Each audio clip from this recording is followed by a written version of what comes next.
नमस्कार। चलिए आज चलते हैं मध्यकालीन भारत के एक ऐसे दौर में जब उत्तर में सिंहासन के लिए जबरदस्त खींचतान चल रही थी और ठीक उसी वक्त दक्षिण में एक पुराना साम्राज्य एक नई ताकत के साथ उठ खड़ा हो रहा था। तो आज हम उत्तर के इस संघर्ष और दक्षिण के इस शानदार उदय की कहानी को एक साथ जोड़कर देखेंगे। तो इस सफर में हम क्या क्या देखने वाले हैं? शुरुआत होगी उत्तर भारत के महाशक्ति संघर्ष से।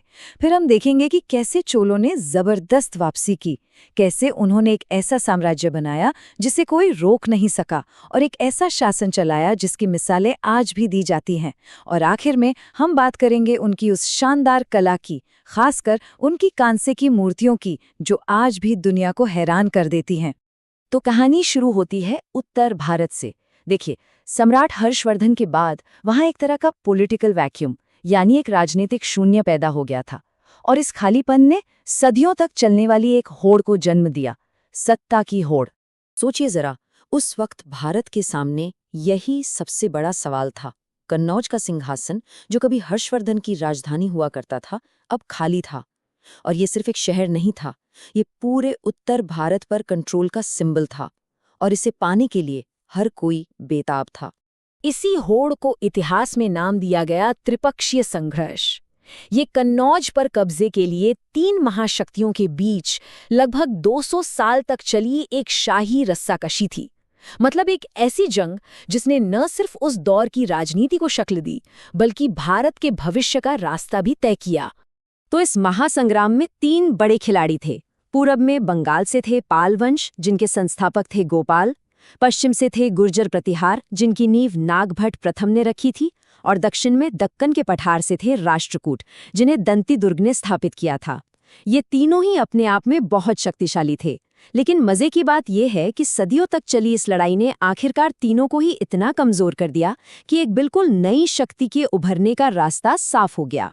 और अब कहानी का रुख दक्षिण की तरफ मुड़ता है, क्योंकि जब उत्तर की ये बड़ी बड़ी शक्तियां आपस में लड़ रही थीं, तब दक्षिण में एक पुराना राजवंश मानो राख से उठकर एक विशाल साम्राज्य बनने की तैयारी कर रहा था। अच्छा, चोलों की बात करने से पहले एक चीज साफ कर लेते हैं। जब हम चोल कहते हैं तो असल में दो अलग अलग दौर की बात हो रही होती है। एक थे प्राचीन संगम चोल, जो बहुत पहले शासन करते थे, और दूसरे थे शाही चोल, जिन्होंने 9वीं शताब्दी में वापसी की। और यही हमारी कहानी के असली हीरो हैं। तो इस जबरदस्त वापसी का श्रेय जाता है विजयालय को। शुरुआत में वो पल्लव राजाओं के एक सामंत, मतलब एक लोकल सरदार हुआ करते थे, लेकिन उन्होंने सही मौके का इंतजार किया और तंजौर शहर पर कब्जा कर लिया। फिर उन्होंने तंजौर को अपनी नई राजधानी बनाया और अपनी जीत का ऐलान करने के लिए देवी निशुंभसूदिनी का एक भव्य मंदिर बनवाया। ये एक नए युग की शुरुआत का शंखनाद था और यहीं से चोल शक्ति अपने चरम पर पहुंची। अब हम बात करने वाले हैं चोल वंश के दो सबसे महान सम्राटों की और उनके उन कारनामों की जिन पर यकीन करना मुश्किल हो जाता है। पहले आते हैं राजराजा प्रथम, जो सही मायनों में एक साम्राज्य निर्माता थे।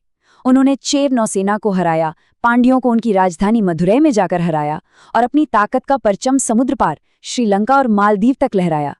लेकिन वो सिर्फ एक विजेता नहीं थे, एक महान निर्माता भी थे।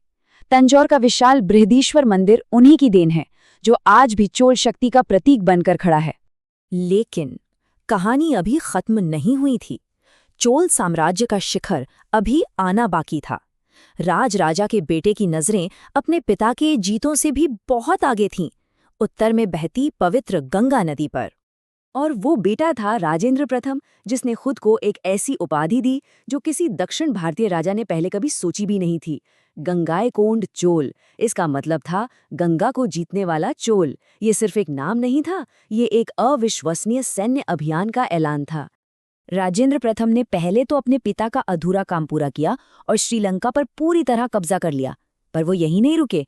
उन्होंने अपनी सेना को उत्तर में गंगा नदी के पार तक पहुंचा दिया, एक ऐसा कारनामा जो उस दौर में अकल्पनीय था और शायद उनकी सबसे बड़ी उपलब्धि थी। एक शक्तिशाली नेवी बनाकर दक्षिण पूर्व एशिया के श्रीविजय साम्राज्य पर हमला करना। मतलब जमीन और समुद्र दोनों पर उनकी ताकत का कोई मुकाबला नहीं था। देखिए, सिर्फ जंग जीतने से एक महान साम्राज्य नहीं बनता, उसे चलाने के लिए एक बेहतरीन सिस्टम भी चाहिए। तो चलिए अब देखते हैं कि चोलों का प्रशासनिक और सामाजिक ढांचा कितना एडवांस था, जिसने उनके साम्राज्य को इतना सफल बनाया। चोलों की असली ताकत सिर्फ उनकी सेना नहीं, बल्कि उनका लोकल सेल्फ गवर्नमेंट का सिस्टम था।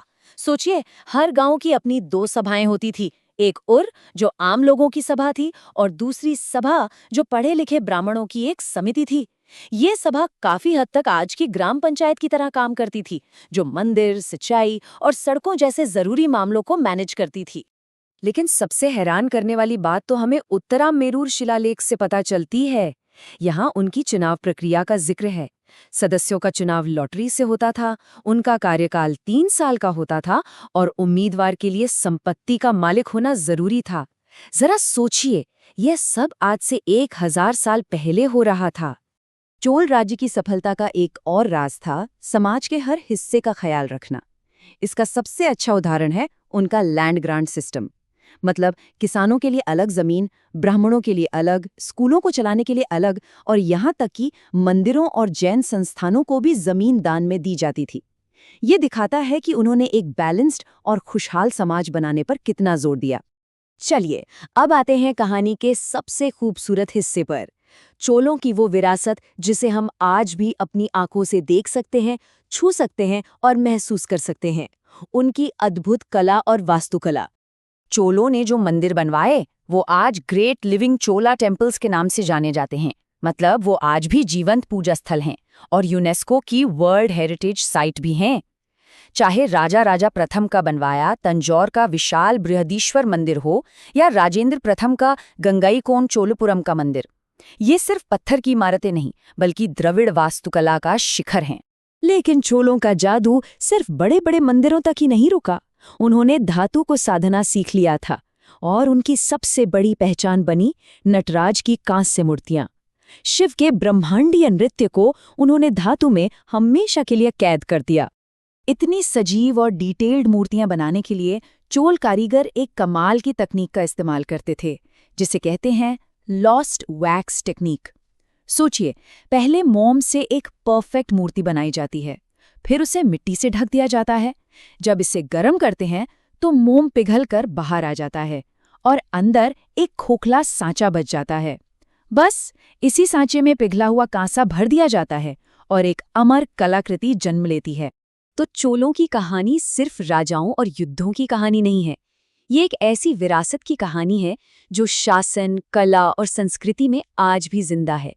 और ये हमें सोचने पर मजबूर करती है कि किसी साम्राज्य की 1000 साल पुरानी कला और प्रशासन की सोच आज की दुनिया को कैसे प्रभावित कर सकती है।